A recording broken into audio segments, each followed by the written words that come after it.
Hi everyone, welcome back to my channel The Commerce Hub India। मैंने आपको previous videos में identification of transaction के बारे में बताया था। आज हम बात करने वाले हैं कि कैसे हम गुड्स परचेज की एंट्री करते हैं ताकि आपको कोई दिक्कत नहीं हो और आपके सारे डाउट्स अच्छे से क्लियर हो पाए।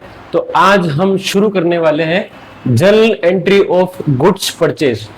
गुड्स परचेज के बारे में मैंने आपको बताया था कि गुड्स परचेज करते हैं तो कैसे एंट्री करते हैं, है ना, और एसेट परचेज करते हैं तो कैसे एंट्री करते हैं। प्रॉपर मैंने आपको उसके बारे में बताया था, ऑब्जेक्टिव क्या होते हैं, कब डेबिट करना है, कैसे करना है, सब बताया था। आज मैं आपको बताने वाला हूं कि कैसे हम ट्रांजैक्शन को रिकॉर्ड करेंगे। ठीक है, तो अब बात करते हैं अपन एग्जाम्पल की। अब एग्जाम्पल की बात करते हैं, यहाँ पे लिखा हुआ हो अंकित ने 2,50,000 का माल खरीदा। 2,50,000 का माल खरीदा, माल खरीदा। और इसका इंग्लिश में क्या होगा? तो इंग्लिश में बात करते हैं अंकित परचेज गुड्स रुपीज 2,50,000।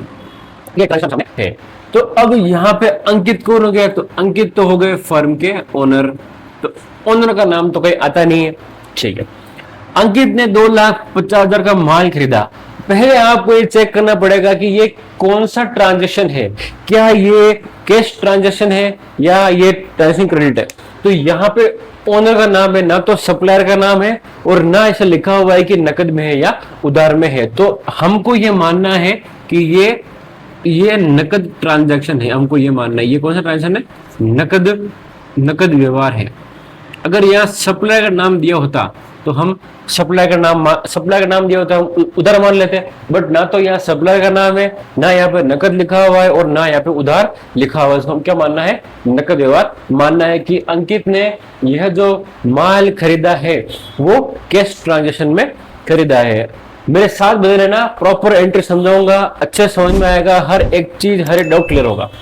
तो नकद व्यवहार है। अब माल खरीदा, अगर हम इस पॉइंट को पकड़े, गुड्स परचेज, अगर हम इस पॉइंट को पकड़े तो माल खरीदा है। अब इसका क्या ऑब्जेक्टिव होता है? तो इसका ऑब्जेक्टिव जो है, तो क्या होता है इसका ऑब्जेक्टिव होता है रीसेल। और मैंने आपको पिछली वीडियो में क्या बताया था, जिसका ऑब्जेक्टिव रीसेल है, अगर हम उसको परचेस करते हैं तो हम किससे एंट्री करेंगे?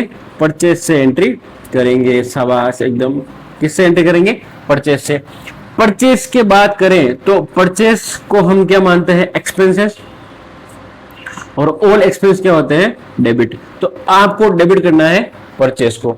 अब परचेस आपने किस में करी? तो कैश में करिए। तो यहां पे एंट्री हो जाएगी कैश।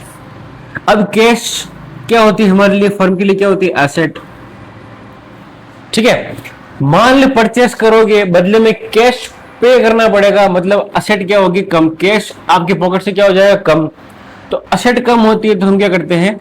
हम करते हैं क्रेडिट। बस क्रेडिट करना है आपको कैश को।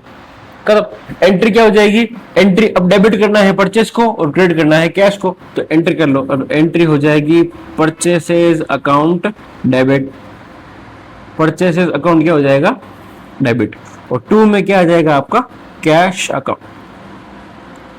अकाउंट। और अमाउंट हो जाएगा 2,50,000 रुपीज। 2,50,000 रुपीज। और नरेशन में आप लिख सकते हैं बीइंग गुड्स परचेज, ये आपकी एंट्री हो जाएगी। ठीक है, ये तो है समझाने का तरीका और ये है आपकी एक्चुअल एंट्री। क्लियर है? ये आई होप आपको समझ में आई होगी। अगली एक और एंट्री बनाते हैं और समझते हैं कि यहाँ पे कौन सी एंट्री होगी। अभी तो मैंने यहाँ पे कैश प्राइस बताया, अब थोड़ा सा इसमें अपन चेंज करते हैं। चेंज करना बहुत जरूरी है ताकि आपको समझ में आए कि जो एंट्री है वो हो सकता है आपको हर बार अलग अलग दिखे, है ना। तो उस अलग अलग चीज को करने के लिए आपको करनी पड़ी प्रैक्टिस। तो प्रैक्टिस करना बहुत इंपॉर्टेंट। तो प्रैक्टिस करने के लिए या तो आप बुक का यूज कर सकते हैं या फिर अपने दिमाग से भी एंट्री बना सकते हैं, कुछ भी कर सकते हैं। ठीक है, ये होना है, ये हो गया। ठीक, अब बात करते हैं इसी ट्रांजैक्शन में। अगर मैं आगे मेंशन करूं तो लिखा हुआ अंकित ने 2,50,000 का माल खरीदा। ठीक है, और तुरंत भुगतान में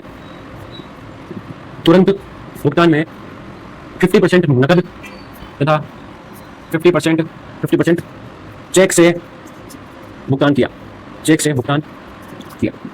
अब थोड़ा सा इस ट्रांजेक्शन में क्या आ गया, वेरिएशन आ चुका है कि यहाँ पे क्या किया है, यहाँ पे अंकित ने 2,50,000 का माल खरीदा है, तुरंत भुगतान कि फटाफट यानी तुरंत इंस्टेंटली पेमेंट में 50% उसने कैश पेमेंट किया है और 50% चेक से पेमेंट किया है। अब इसको समझते हैं।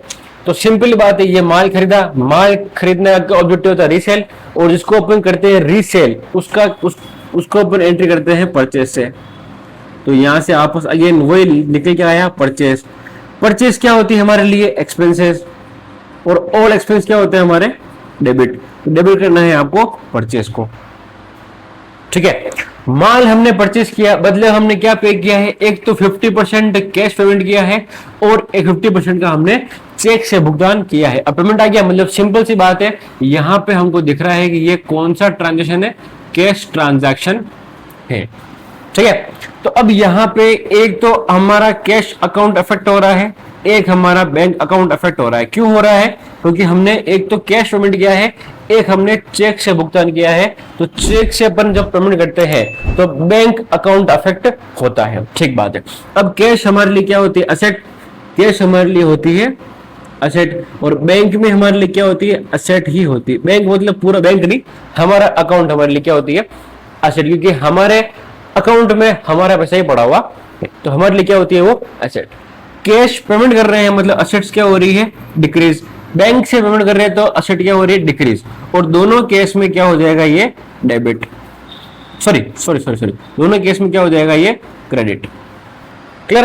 तो यहाँ पे असेट कम होती है तो क्या करते हैं अपन, क्रेडिट। तो आपको एक बार क्रेडिट करना है बैंक को और एक बार क्रेडिट करना है कैश को, अमाउंट के हिसाब से। कैसे, देखो अब परचेस अपन क्या करेंगे, डेबिट करेंगे। तो यहाँ पे हो जाएगा परचेस अकाउंट आपका हो जाएगा डेबिट, परचेस अकाउंट हो जाएगा आपका डेबिट। 2 में आपका आ जाएगा कैश अकाउंट, तो क्रेडिट करना है तो 2 हो जाएगा आपका कैश अकाउंट, और 2 में हो जाएगा आपका बैंक अकाउंट। अब कितने का अमाउंट पे किया हमने, 2,50,000 का हमने माल परचेस किया है। 50% हमने पेमेंट किया है कैश में, 50% अपने पेमेंट किया है बैंक से। यानी कि हमारे पास यहाँ हो जाएंगे 1,25,000 हमने पेमेंट किया है कैश में, और 1,25,000 हमने पेमेंट किया है कैश में। क्लियर। ये है आपकी एंट्री, मैंने दोनों तरीके से बता दी है मैंने। जब माल हम परचेज करते हैं कैश में तब कैसे एंट्री करेंगे, और जब हम माल परचेज करते हैं थोड़ा आधा पेमेंट कैश में और आधा पेमेंट अपन बैंक से एंट्री करते तब कैसे एंट्री करते हैं, कौन सा अकाउंट अफेक्ट होता है। असेट और लायबिलिटी से बताने का ऑब्जेक्टिव ये है कि आपको शुरुआत में जब जनरल एंट्री आप पढ़ रहे हो तभी ही आपको समझ में आ जाए कि हमारे फर्म के लिए कौन से असेट है, कौन से लायबिलिटी है, कौन से एक्सपेंसेस है, कौन से इनकम है, लॉस क्या होते हैं, प्रॉफिट क्या होते हैं, ताकि आपको जब चले, आप जब फाइनल अकाउंट तक जाए तब तक आपको सारी असेट सारी लायबिलिटी के बारे में नॉलेज हो जाए। इसलिए मैं यहाँ पे आपको असेट लायबिलिटी के बेस पे जनरल एंट्री करना बताता हूँ। आई होप आपको मेरे ये बताए हुए कंटेंट समझ में आ रहे होंगे, आपको मेरे अकाउंट्स के कॉन्सेप्ट समझ में आ रहे होंगे। अगर आपको मेरे अकाउंट के कॉन्सेप्ट या चीजें समझ में आती है तो प्लीज वीडियोस को लाइक कीजिए और कमेंट में जरूर लिखिए कि आपको समझ में आ रहे हैं, ताकि मुझे आगे और वीडियो बनाने का मोटिवेशन मिल पाए। Thank you so much. Please subscribe and like my video. Thank you.